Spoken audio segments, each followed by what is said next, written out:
Hey everybody, it's Jason Blaha here, and it's time for part 2 of the Monday Q&As. So let's knock this out. First question. Can clen help you achieve a higher BMI compared to non-user? Yeah, of course it can, and for a couple of reasons. Number one, we know from studies that clenbuterol is mildly anabolic to muscle tissue.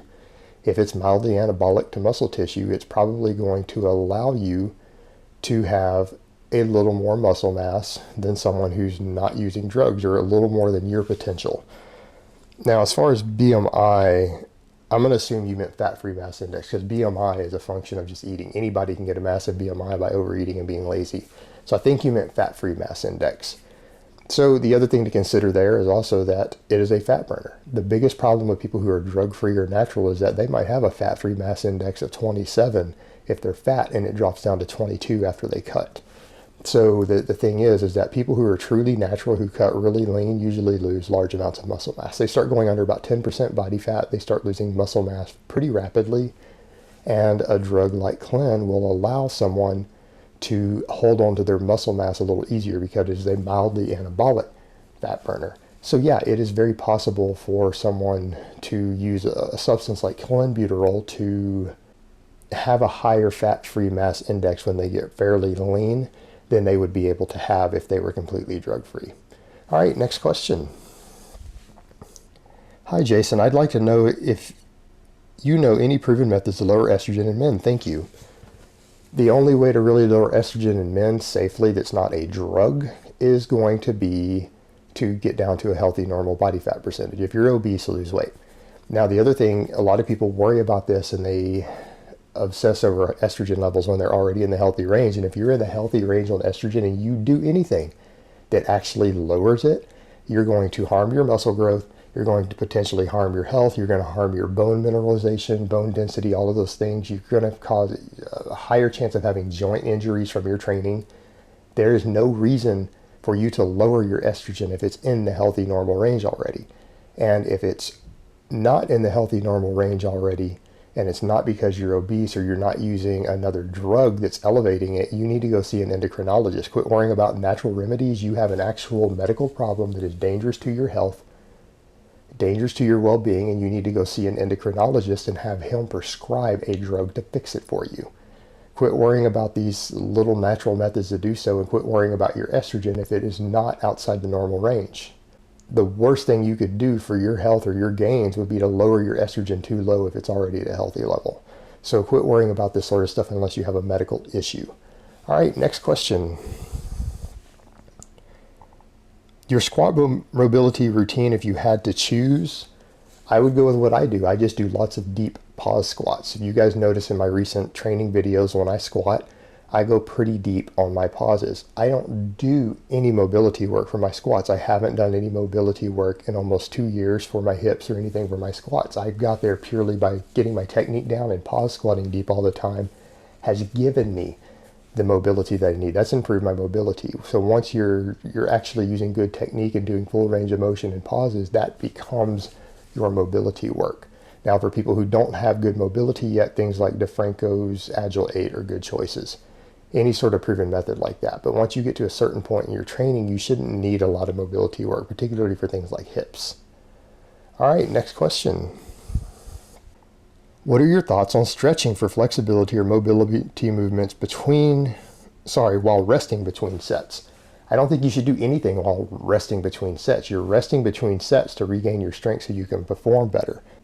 There's plenty of data out there from years and years ago showing that static stretching before an exercise reduces your performance. If you're doing it between sets, you're reducing your performance on your later sets. If you're going to do any sort of mobility or stretching before you lift, it needs to be dynamic mobility work, dynamic stretching. Save things like the static stretching for after, but if you're having to do, you shouldn't need to do mobility stuff between your sets. You need to be resting and recovering so that you can perform optimally on the next set.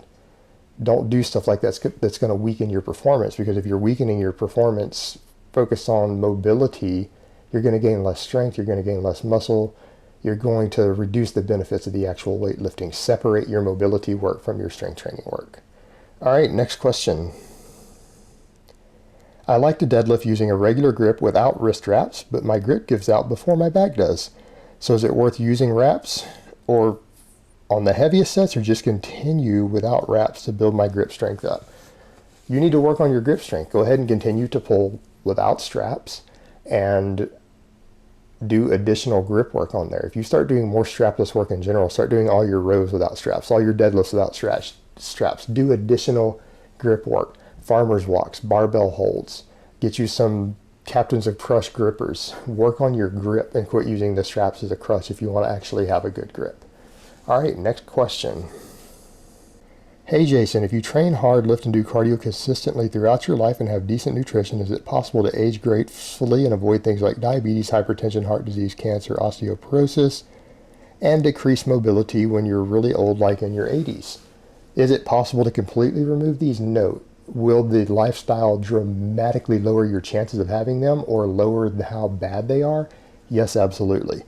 And people like Jack LaLanne are one of the best examples. He died in his 90s of pneumonia, but for his 90th birthday, he swam the English Channel, and he always attributed the deadlift to a large part of his health. So heavy free weight lifting, good diet, staying active can absolutely lead to a much higher quality of life and having a lot more health and feeling better well into your old age, like your 60s, 70s, 80s, and in Jack LaLanne's case, his 90s.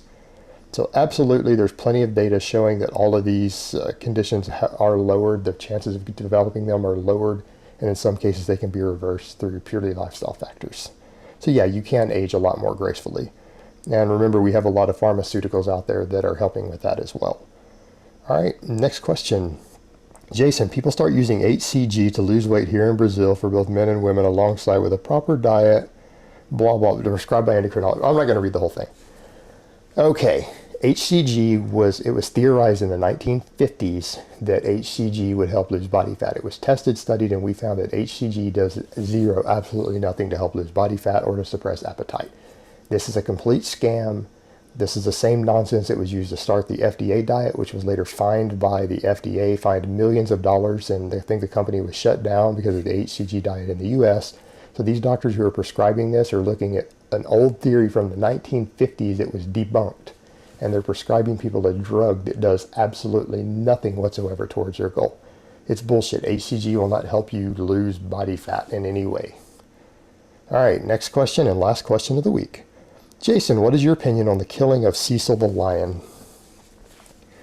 A lot of you know that I am a believer in hunting. I am an avid hunter, have been most of my life. I do not like trophy hunting. I don't approve of trophy hunting. Not a fan of it. I see that as just trophy hunting. However, by that same token, people who are making a big deal about it, I'm sorry people, there's a lot more serious shit going on in the world. And that's in a country where lions are still a threat to the local residents. People kill and eat lions all the time in that country. They're killed for sport, they're killed for food by the local indigenous people on a regular basis. And all these villages out there, these lions are actually a potential threat to them. So people getting upset and worrying over this need to get over it and quit being offended by the stupidest shit and start focusing on real issues that really impact our lives. This is the sort of distractions that prevent us from focusing on actual serious issues that matter. And there's nothing I hate more in people than righteous indignation. Anyone who has righteous indignation or is offended by things is a fucking idiot, and I generally don't like to keep them as friends. All right, guys, but that's really all I have to say on that today. I hope it's been informative, and I will talk to you guys next time.